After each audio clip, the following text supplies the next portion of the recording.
Sa mga katik vloggers, mga subscribers, bago tsaka luma, mga supporters, mga dumaan, dumalaw at bumisita sa channel, lahat ng mga ka-viewers, secret viewers at silent viewers, magandang araw.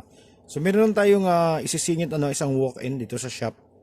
At palagay ko naman hindi ganong matatagalan dahil napaka-minor lang ng kanyang problema.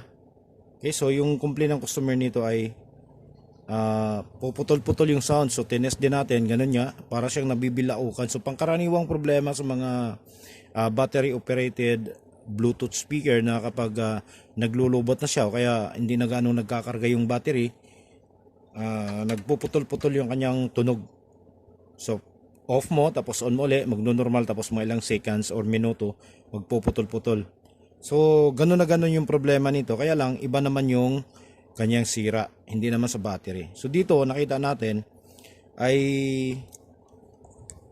ang problema yung kanyang tinatawag na 5 volts regulator. So ito kapag nakakasad dito, itong 5 volts regulator na to, imbis na 5 volts yung kanyang output, pag on mo sa power, 4 volts na lang siya. 4 volts, tapos kapag uminit na siya ng uminit, bumababa na siya ng 3.8, 3.7. Kaya syempre yung sinusuplayan nito na circuit ay abnormal na yung kanyang operation. Kasi hindi na tama yung voltahe na pumapasok. So, ang ginawa natin dito, pinalitan na lang natin. Tsaka ito na okay na yung natin, na okay na yung unit. So, subok natin ito na yung may-ari, dumating na.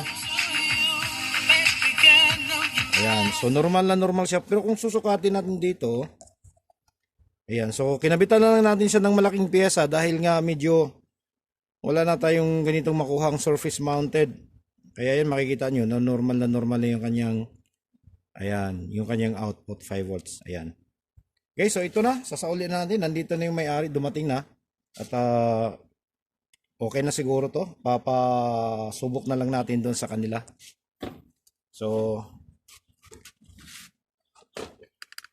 sarado na lang natin So ito na si Manong Yan si Manong Kukuhanin na yung kanyang nakangiti na. Kukuhanin na yung kanyang, nandito na rin yung may-ari ng shop, yung kaibigan niya. Dito na, dumating na.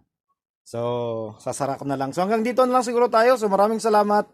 God bless at bye bye.